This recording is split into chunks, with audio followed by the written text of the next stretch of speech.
The opinions expressed are those of the participants and do not necessarily reflect the official positions of the sponsors, advertisers, or presenters. Advertising does not imply endorsement by the sponsors and presenters.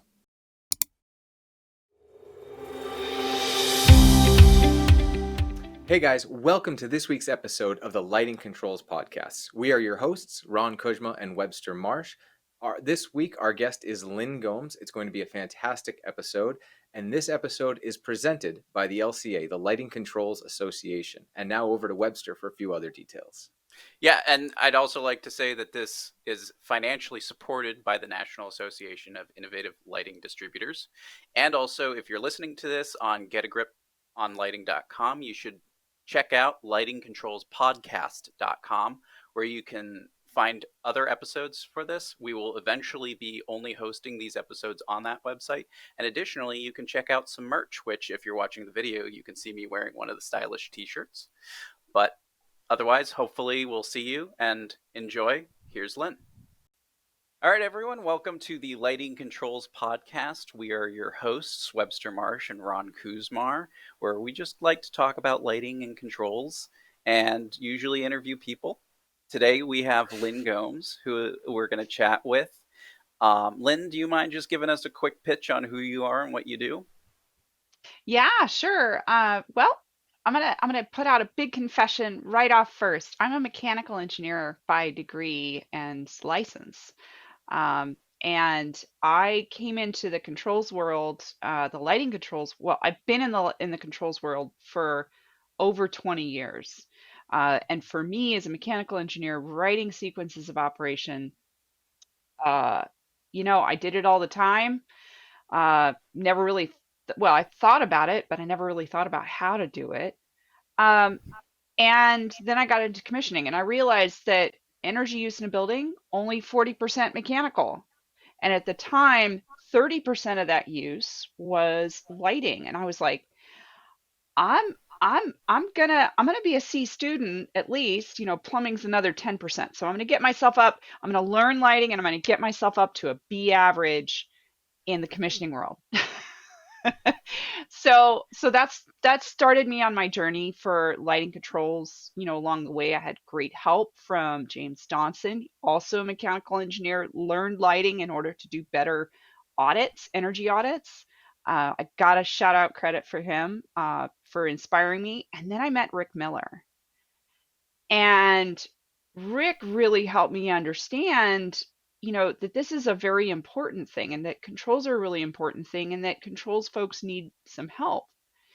And I'm a strong believer in collaboration and producing better things through collaboration. So Rick and I formed this partnership and away we went and, we co-chaired or we chaired together. Although he was chair, I was vice chair, which great for me, and great for him.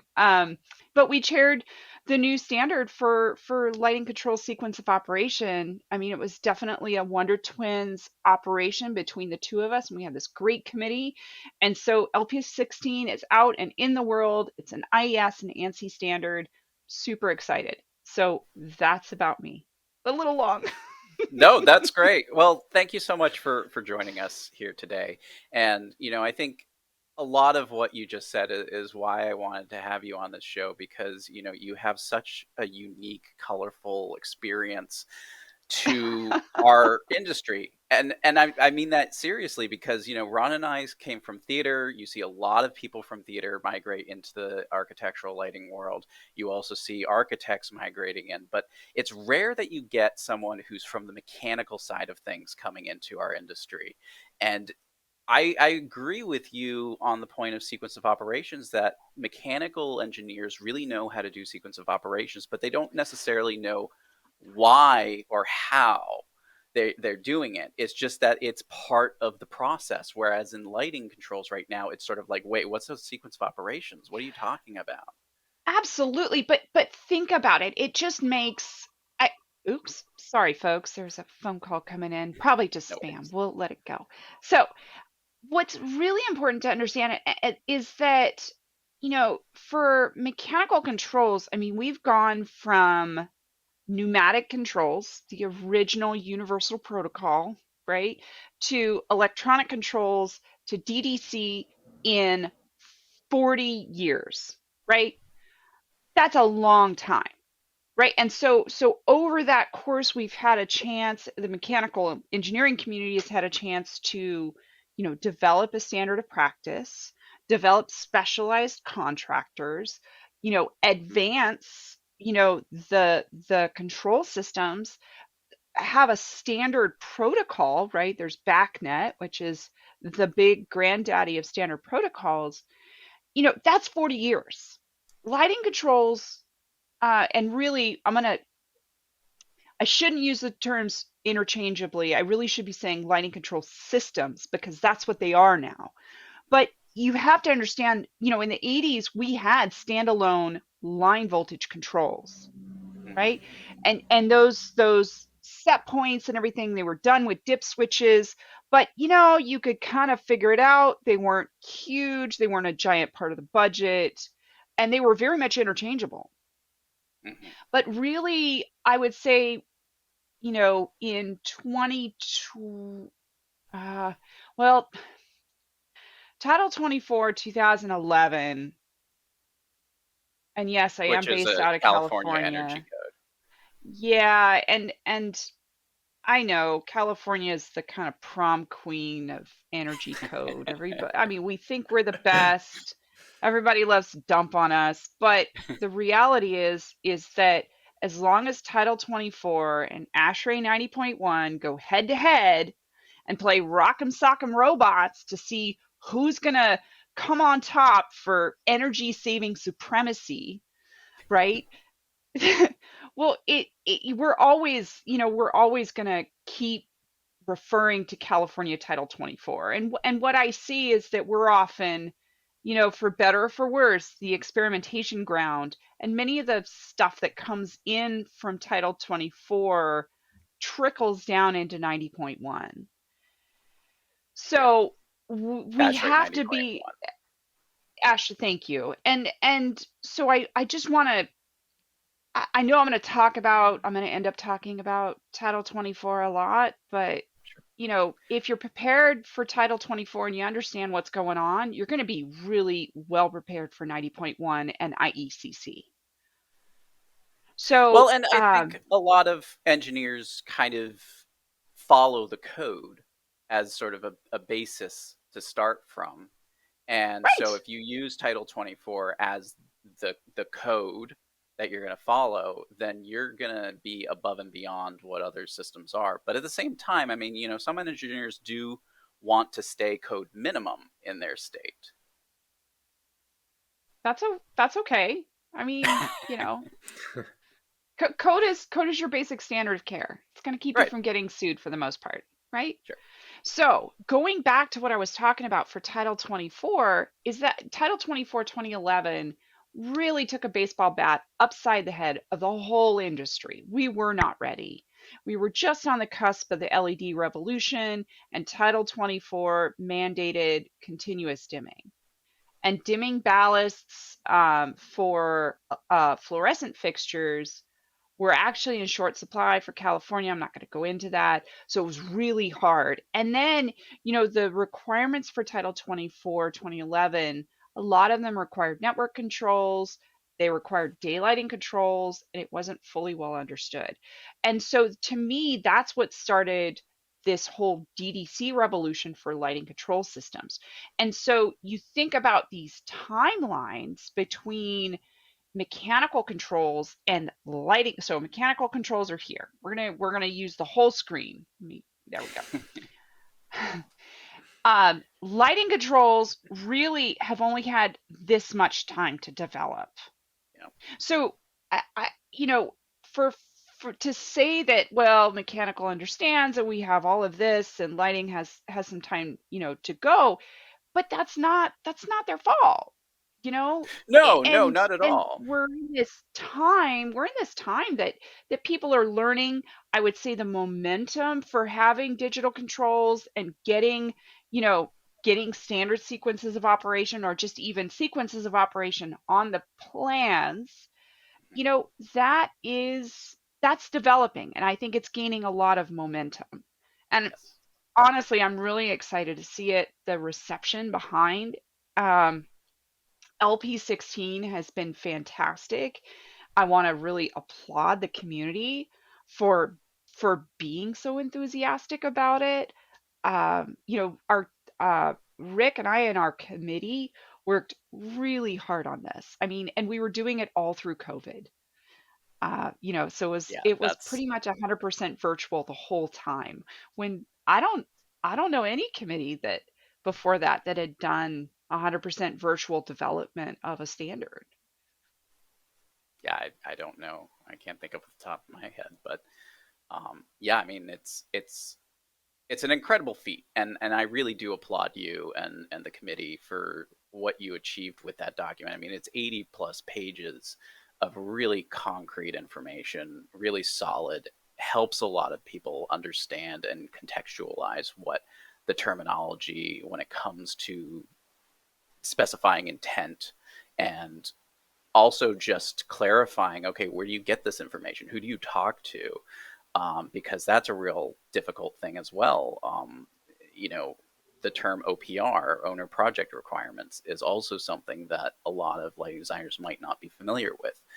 And whereas mechanical engineers are very familiar with that, No, because they're not. no, They're not. oh, No. well, I learned something new today. It What? actually comes out from my experience as a commissioning provider. Ah, Um, well, and so before we commissioning get into that, providers, yeah. the term commissioning, it carries a lot of information to it, and I think a lot of people don't necessarily understand the term, and they use it interchangeably with other things in a project. So I'm just curious, do you mind just giving us a definition of what a commissioner is and what commissioning is? Let me start with commissioning first. There is LP8, which used to be DG29, which is the commissioning process for lighting systems. So we're updating that standard right now. Hopefully it'll come out in the next couple of years. I mean, DG29 was last issued in 2011. Wow. Um, yeah, so or last updated, I would say. It is an ANSI standard now.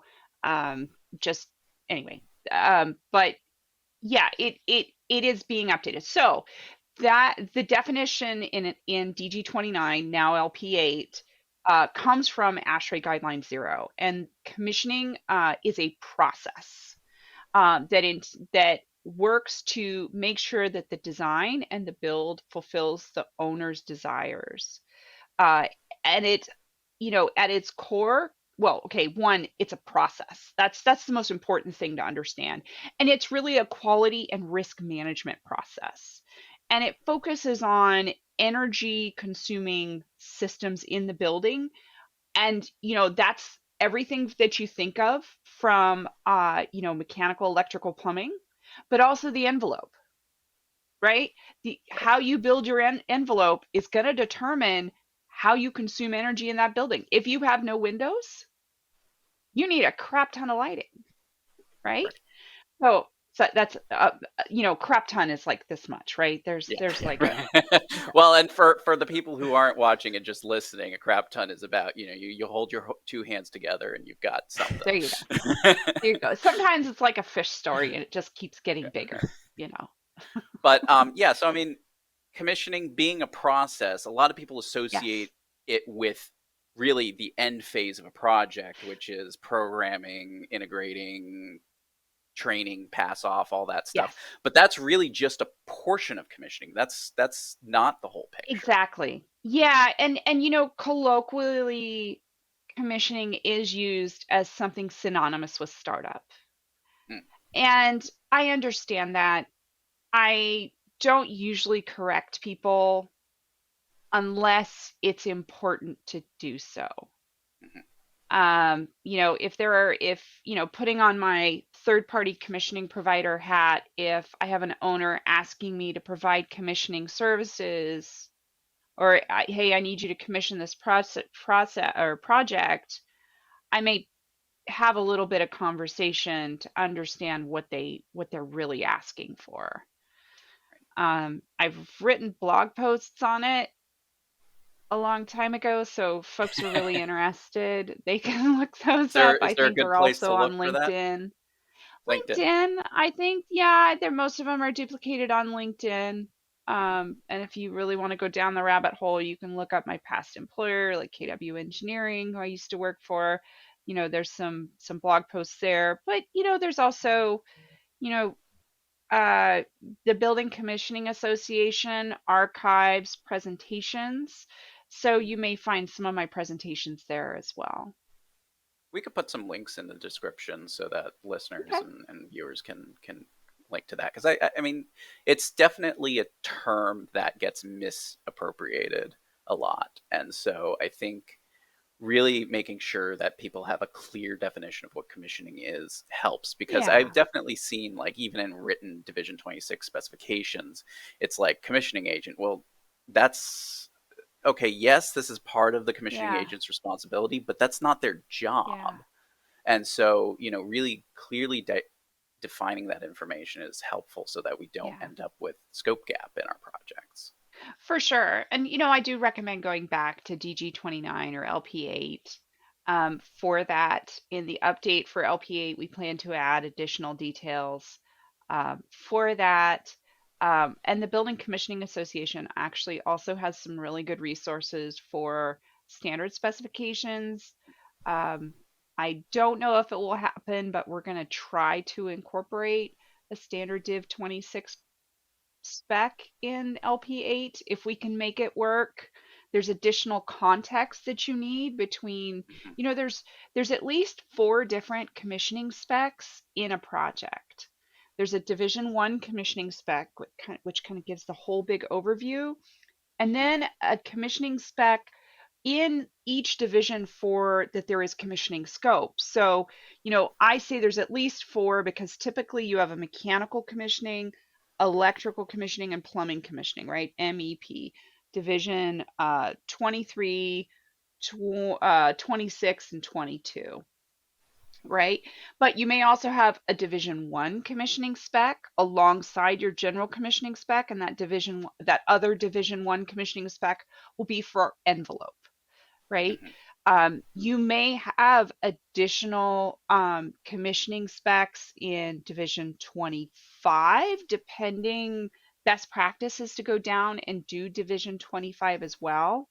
Um, I don't see it all the time. Standard practice is generally 23, but those next level commissioning providers, they'll do a Division 25 as well. You can even get into Division 32 if you're commissioning irrigation systems, but hey, we're not talking about irrigation systems. We're talking about lighting and control But I mean, today. this is all So, helpful information. I mean, and we're obviously talking about CSI specification numbers right now. We're not talking yes, about, there's international numbers, there's local ordinance numbers, but yes. CSI Construction Specification Institute has their master format, and Hmm. so that's what we're talking about here. And I think, it doesn't hurt if you're working on a project with a commissioning spec in Division 1 to refer to that if you're writing a spec in 26, because there should be information in the Division 1 spec that alludes to the information you're going to be using in your Division 26 spec.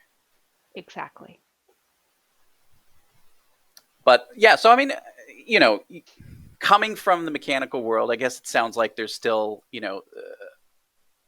learning and development that's going on there. But back to your point earlier, which is that lighting controls really has only had a fraction of what the mechanical division has had for experience with a sequence of operations, or at least a system that Yeah. requires a sequence of operations. Because if it's time Hmm. clocks and relays, okay, maybe you don't need a sequence of operations for that. But if you have, No, you do. You do. Please. If I'm not I mean, if you debating have a whether or not, I'm if just you have saying that, a time clock, you got to program it.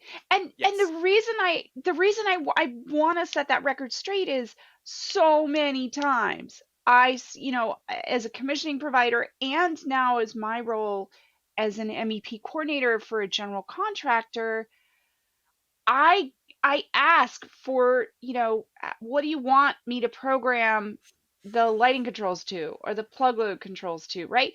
Those best practice, I mean, that's at your very least, you're doing it to a time clock. So what do you want? right? So, No, go back to your OPR, right? What are yeah, my building's hours of operation? Okay, let's put this in your basis of design in your control intent narrative. In mechanical basis of design, you have a schedule because and it's not just a schedule for time of day, but also time of year. Maybe you have different holidays. Those all need to go into your time clock, right? And there's standard holidays, right? There's at least what, 8, maybe 9 now? probably Sorry, that's Google the 9. list and just copy and paste it. Right. I mean, and actually those list of holidays are in LP 16. Mhm. So, I don't make any money from LT 16, but it's a great tool. Right. No, So, and yeah, I mean, there's example sequences, there's example narratives in there that people can just lift that language and edit it as they need. adapt, edit, Adapt. yes. Lift and edit, or we Yeah. just say Oh yeah. No, adapt. don't just copy paste. Never copy paste anything.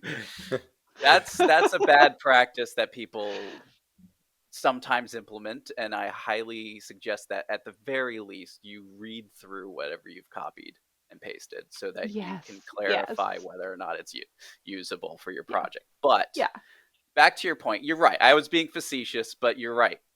If there is a sequence of operations in function, there should be a sequence of operations in documentation to state what that sequence is. And so a Mm-hmm. time clock and relay system, even though it's the simplest system that exists right now in a networked lighting controls system as a whole, you still need some information stating at what time is what happening, and are there unique dates that need to be monitored as well. So Yes. yeah, this information is critical, and it is something that for a long time in the lighting controls world has not been a standard.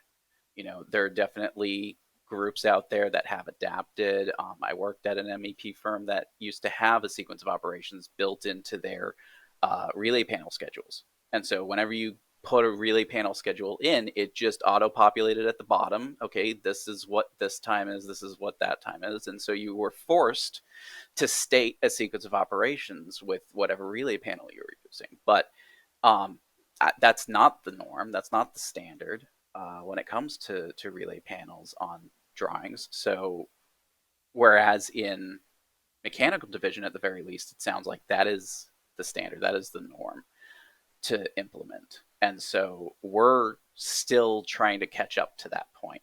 Mm-hmm. Additionally, adding pressure onto us is the fact that we don't have an open standard protocol that we can rely upon and say this is.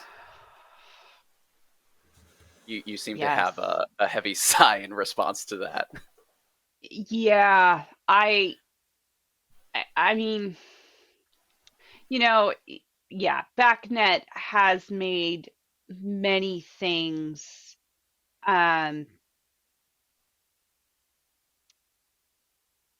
better in terms of interoperability.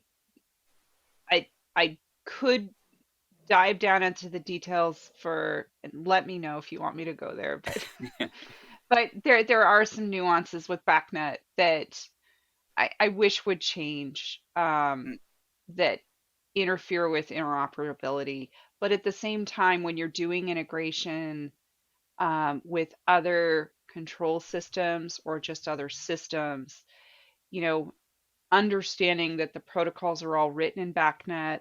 There is a PICS statement, a protocol interface conformance statement. Oh my God, I just said ATM machine. I'm so sorry. It's either PICS statement or PICS. Don't be like me. So there is a PICS out there that that helps with that integration and standardizes, the information that's shared between those two systems. Whereas with lighting controls, because there's no common protocol, you're engineering that interface and that integration. And I wish, in another world, I wish there was more time that the design teams would get together to take care of that. I mean, standard of practice right now is that it gets relegated to the engineer, and that's, I love doing that work because it's problem solving. But unfortunately, because the work doesn't get done ahead of time, there are additional, there's either additional design required, additional hardware required, sometimes even software licenses that are required that cost time and money. And the hard part is when the additional engineering is involved, really those just because of the chain of liability, the PE stamp that goes on the drawings, you know, my opinion and my experience is and I was a design engineer at one time. Those responsibilities for that additional design should be done by the design engineer of record. But also when as an example, on one project, the lighting control system, we needed occupancy data to operate some of the mechanical system. Well, the problem was that with this control system, it was not BACnet native, and you needed to pay additional licensing fees.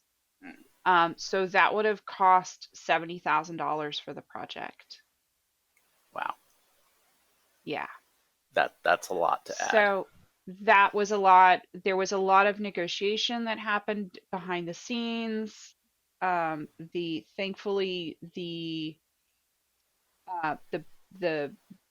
building owner actually had this lighting control system as their standard, and it was implemented in all of their facilities worldwide. So there was some negotiation that went on. It went from 70,000 to 35,000 to 10,000 to nothing, but that took a month and a half of negotiations, Wow. Yeah. which is time we lost in the schedule. And it's during startup time, right? Although I Right. looked ahead and I saw this coming, so I started that effort like 3 months before. People are like, "Oh, this is too soon," Lynn. I'm like, never too soon. Well, and I Hope think is that not a strategy, folks.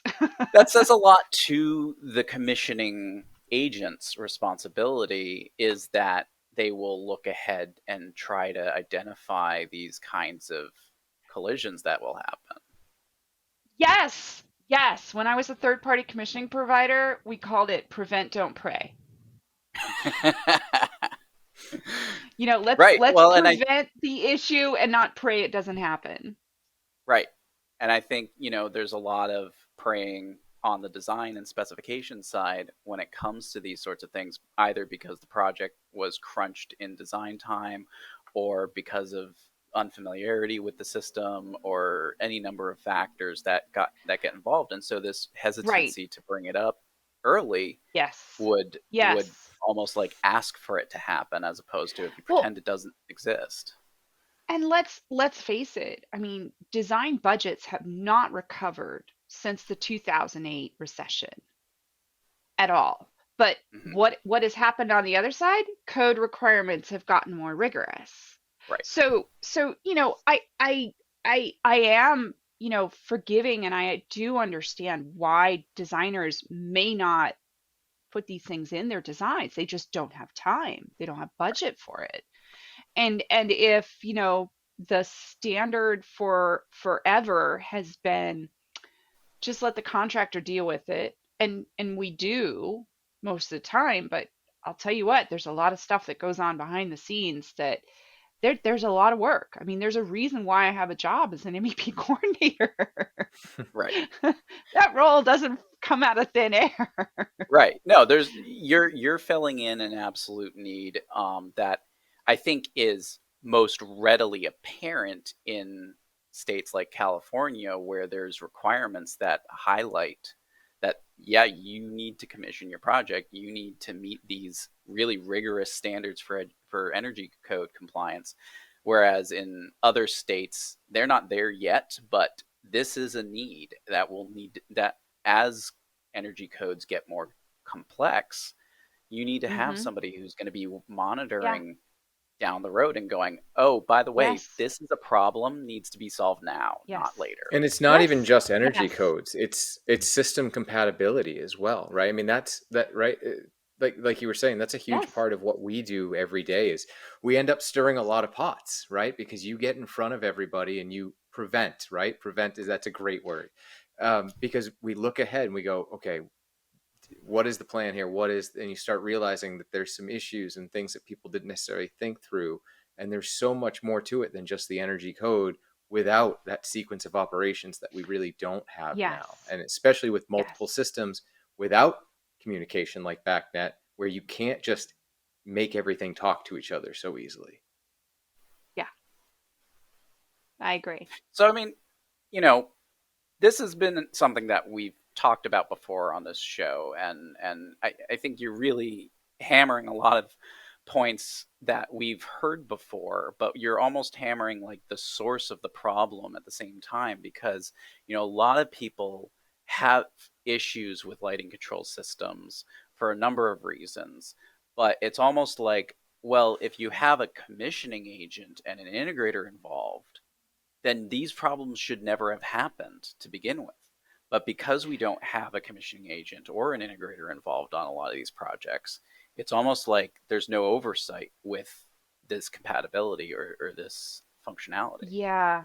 But remember, you also need a commissioning provider that is versed in both lighting controls and Mm. integration. What I love about the Building Commissioning Association is we believe in whole building commissioning. Mhm. And that's not just the individual, it's not just mechanical, electrical, plumbing, irrigation envelope, right? It's all the systems. It could be security, it could be cybersecurity. I mean, network design for these control systems always bumps up against cybersecurity issues. And Yes. we don't have time to talk about that today, right? We can always bring you back and talk about that later. That is a big one. You need this whole building commissioning approach. And so that's what I do. I love that about the Building Commissioning Association. And I believe that the Building Commissioning Association does that better than any other association that covers commissioning in their scope or membership. It's, I'm co-chair of the conference. Every single time we are looking for abstracts and presentations that cover those areas and where we can bridge those silos, right? So to help things work better together, because this is a building, it's not just a collection of systems that don't interface with each other. Right. Well, and lighting controls tends to interface with a lot of things nowadays. So it does, right? I mean, at the very least, we have demand response, right? Where we're doing reductions based on, external signals, whether that's, the CFO saying we're spending too much money on electricity right now. I want you to ramp that down, or if it's a utility, right? Saying, hey, we're having a demand response event, let's dim our lights, right? So, and then, there's also, I would say that for demand response, there's also an environmental component, because on those high demand days, you're turning on dirty peaker plants. And we don't want that. Those plants are able to push out not only more CO2 and emissions, but those plants are also located in areas with populations that just shouldn't have to be subject to all those other indignities, right? I'm dancing around it a little bit, but there are peaker plants are not located in the nicest neighborhoods. And I think, there's some social responsibility involved with reducing energy consumption during peak periods. yeah, I mean, I And we're think talking about both. lighting controls, but it's more than just that, right? It's controls in general, right? Like you're saying, Yes. you start incorporating your plug loads, and then right, your sensors are controlling your plug loads. Your sensors are controlling your HVAC, right? It all ties in together to that sort of holistic building. It's so much Yes. more than just lighting controls. And For when you sure. talk about the holistic building, that really is where we need to focus everything. It's Yes. incorporate lighting controls into the entire controls plan. Yes. I think so. I mean, I see a lot of mechanical controls companies buying lighting controls companies. Right now, I know of at least two giant ones off the top of my head. Um, and I know some mechanical control companies have tried to develop their own, but without a common protocol, that Yeah, hasn't no, worked so well so far, and I would but also it's argue coming. they try to come in and fix the industry. And this is what I try to point out to manufacturers who are trying to get their foot in the door to our lighting controls industry, is that they come in and they're like, this is broken. You shouldn't be doing it this way. You should be doing it this way. It's like, well, guess what? That's what we're doing. You can't just come in, kick the door in, and change the scope of things. It's happening. People are making money at this point. So, but Yeah, I don't quite know how to respond to that.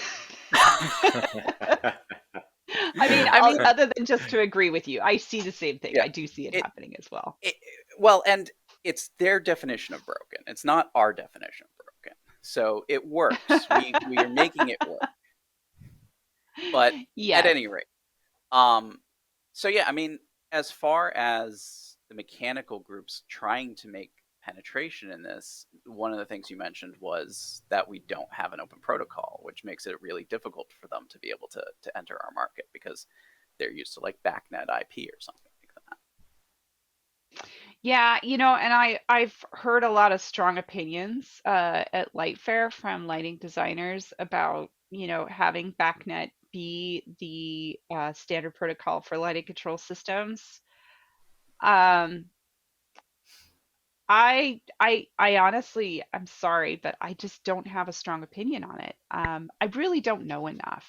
I mean, the arguments against it I've heard is network latency, but at the same time, there are local networks and there are, building-wide networks, and it really depends on how your control system architecture, or sorry, the latency is dependent on that architecture and how it is designed, because often those are, farmed out as a performance spec, Right. for So I better or for mean, worse. right, but there's pros and cons, as you mentioned, to BACnet. I mean, there's pros and cons to every protocol that's out there. You can't have the Yes. perfect protocol. And so, the reason why DMX is widely adopted in theater is because it doesn't have those latency. It's like instantaneous happening. Whereas if you did a theatrical show on BACnet, you would tear your hair out because of just the latency issues that you would be Well, experiencing. yeah, and there are security issues that are baked into BACnet as well. But I would say any control system protocol. The ASHRAE folks are working on to address cybersecurity issues in the protocol for BACnet. They're not there yet. I think it's probably going to be another 5 years. Sure. Well, and I mean, it takes a And I while will to not bet on that. it takes a while to standardize these things and make them so that there's Yeah. widespread adoption. That's Yeah. the real challenge here. And I think a lot of Yeah. groups with protocols in mind are going, well, our protocol's the best, and everybody's going like, well, and so we don't really have consensus right now We with don't. what is best. But Again, we're kind of siloed. right, right, we're Yep. we're on our own, and I think that adds to the challenge here of trying to integrate lighting controls with other systems because we're so siloed. Mm-hmm. Just lighting controls I with lighting controls. Just vendor A to vendor B, you can't even communicate half the time. Oh no, no, no.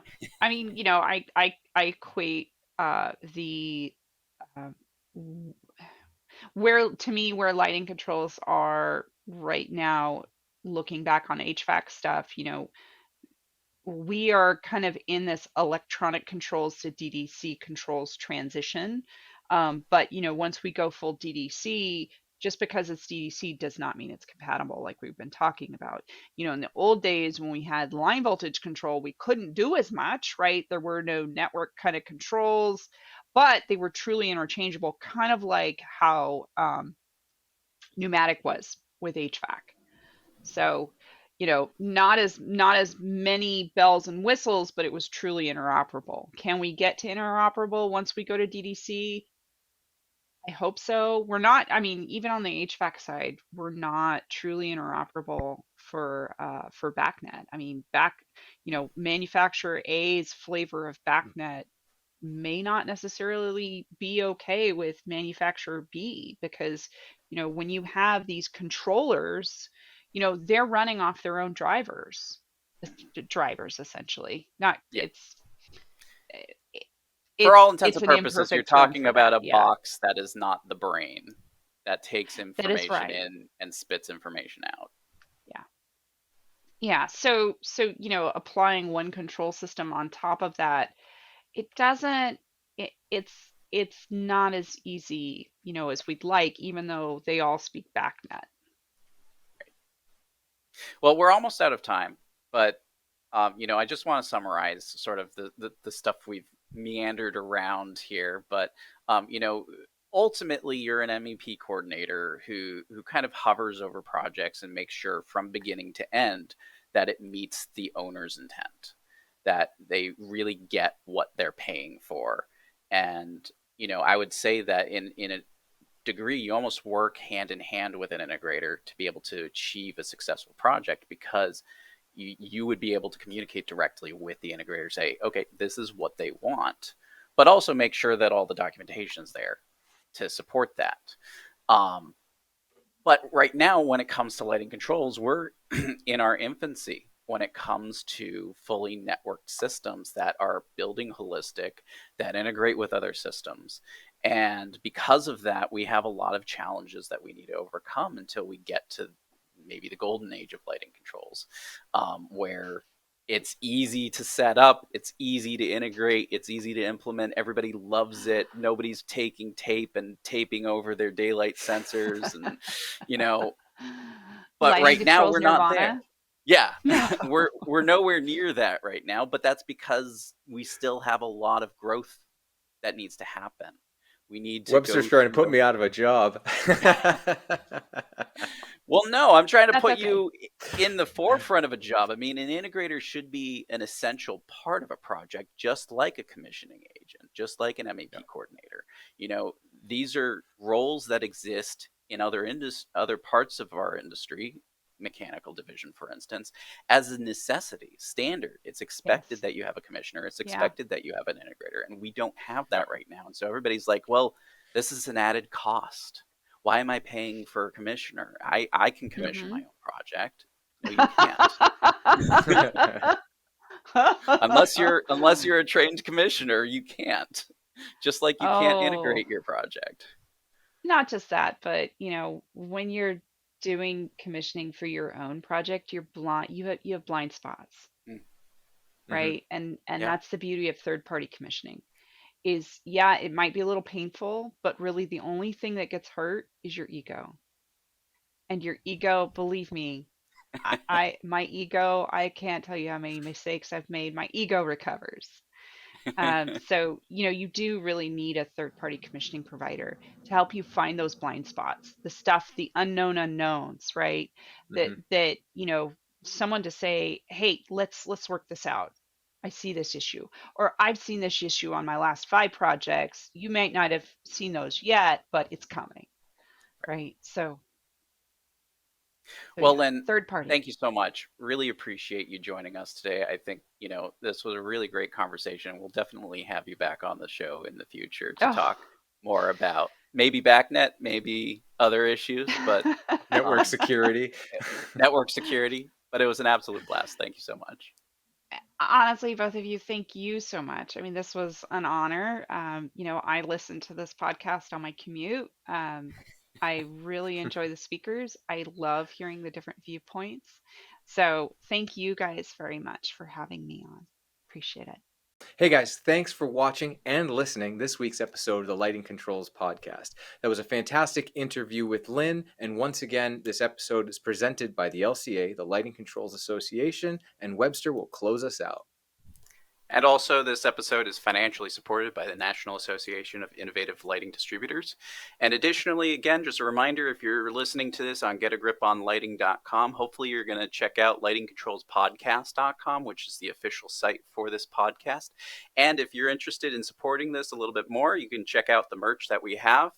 Right now, if you're watching the video, I'm wearing a nice stylish t-shirt, but there's plenty of other merch out there to check out. And thanks so much, Lynn. Appreciate the interview. It was great. And we'll see you guys next time.